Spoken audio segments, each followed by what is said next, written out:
Hello, I'm Nathan Zimnoch. This is my critical analysis of plate tectonics.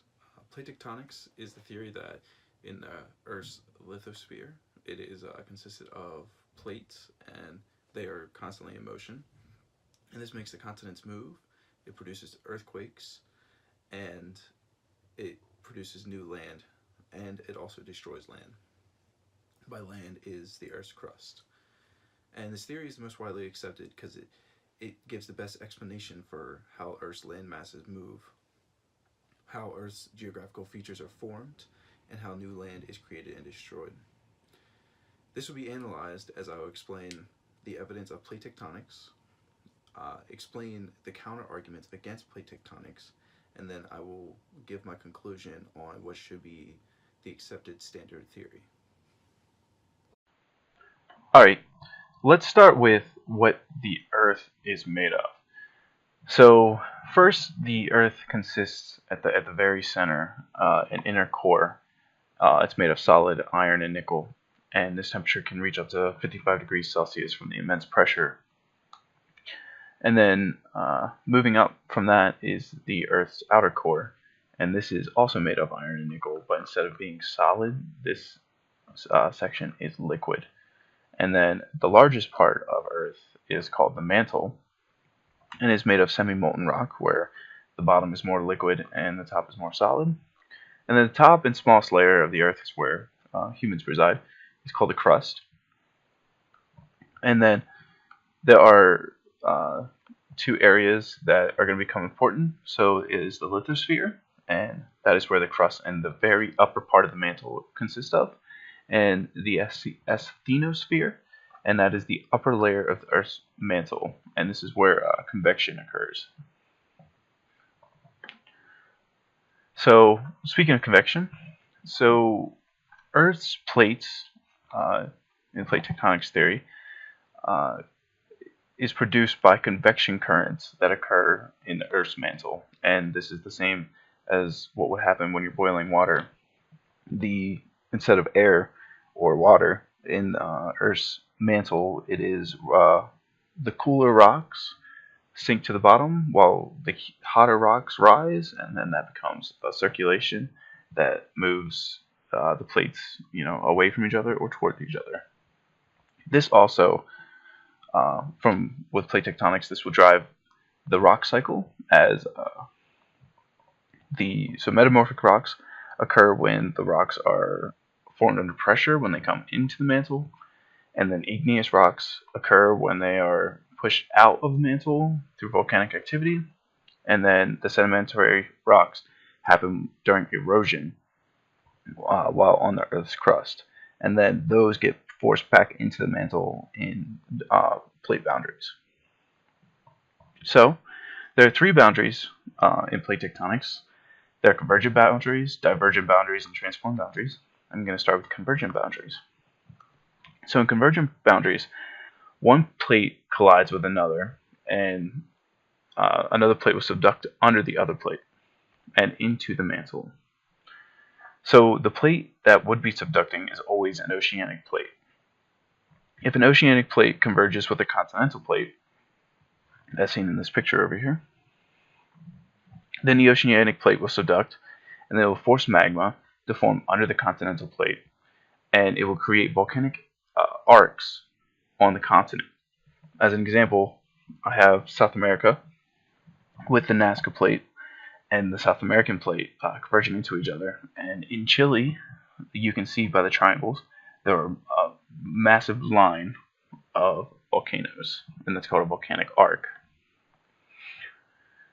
So if two oceanic plates are converging, then the plate that is youngest will be less dense and will stay on top of the older plate, and this will subduct. And an example of this is the Philippine plate converging with the Pacific plate, and this will create island arcs, which create volcanoes, and then islands will be formed along this boundary.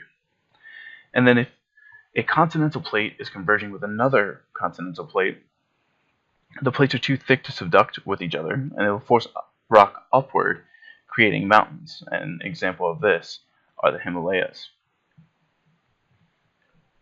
So the point at which these plates meet it shows where many volcanoes occur and where many earthquakes occur as well. So the next boundary is a divergent boundary, and this is when two plates are pulling away from each other. So the two plates are pulling away from each other leads to thinning in the Earth's crust, and the rising of hot rock from the mantle coming up. This creates volcanic activity. Areas you see this in is the Mid-Atlantic Ridge, where it is a massive line in the middle of the Atlantic Ocean where two plates are moving away from each other. There's volcanic activity. You can see a rift where the elevation rises, and there's volcanic activity that is pushing the plates away from each other. And also in Africa, you have the Great Rift Valley, where there's also volcanoes shown, and also the parting of the Red Sea. So the Red Sea and part of Africa is actually moving away from the actual continent. And also, volcanoes are shown in this boundary and many earthquakes. So the third boundary to speak of are transform boundaries. So transform boundaries occur when two plates are sliding past each other. Now this does not create any massive landforms such as volcanoes or mountain chains, but there is changes in the land, and you can see a linear boundary. And an example of this right here on the right is the San Andreas fault line, where you can see that two plates are moving side by side. So the example of this is the San Andreas fault line, and over time Los Angeles is actually moving north, and San Francisco, which is on the other side of the fault line, is actually moving south, and they will be parallel to each other at some point in the future. So, an argument against plate tectonics the main argument, since it's so widely accepted, is creationism. So this involves the definition that of how Earth's plates moved. It's not due to convection currents happening inside of the Earth, but rather it was during the flood of Noah's day. So creationists believe that there was catastrophic forces had to have been in account to move such massive pieces of land, and this would have had to have happened during the flood, which would have caused the mid-ocean rifting, caused plates to subduct, create trenches, and it just caused the continents to move away from each other, because at the beginning in the Bible it stated that the land was together. And to further their evidence, they say that fossils on top of mountains match fossils that they find in other places of the world, because the flood carried these animals to these places, and then they died and fossilized on that point. And then another example is there are similar rock types in Pennsylvania as there are in England and the Himalayas, and that could only have happened if there was a flood to carry these things around. Furthermore, the creationists state that there's no geological data to support seafloor spreading, and the fact that continents are moving at centimeters a year. And the last piece of data is that creationists believe the Earth is only around 6,000 years old, and the destruction of plates and subduction zones takes millions of years to do, and it's doubtful because of the time that it would take to do so. So with the evidence shown in plate tectonics and shown in creationism, my decision of the standard theory to accept is plate tectonics. And the reason I choose plate tectonics is because there is such evidence to support the actual movement of continents, and where we believe the plates lie on this picture on the left is actually shows where earthquakes occur, and they occur perfectly where every plate is separated. The Ring of Fire here with the Pacific plate, or the Philippine plate, the Nazca plate, the South American plate. All of these plates are converging with each other or diverging from each other. and it's forming earthquakes from these areas. So something has to be moving these plates.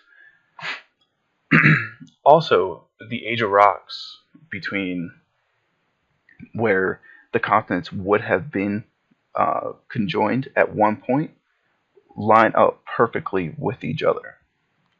And then the third piece of evidence is that there are fossils, especially on sides of South America and Africa, that you can that are identical. So at one point in the past, when these fossils could have moved from landmass to landmass because the land was actually touching each other, they could have moved freely. But once they moved across, they were separated, and that is the perfect piece of evidence there.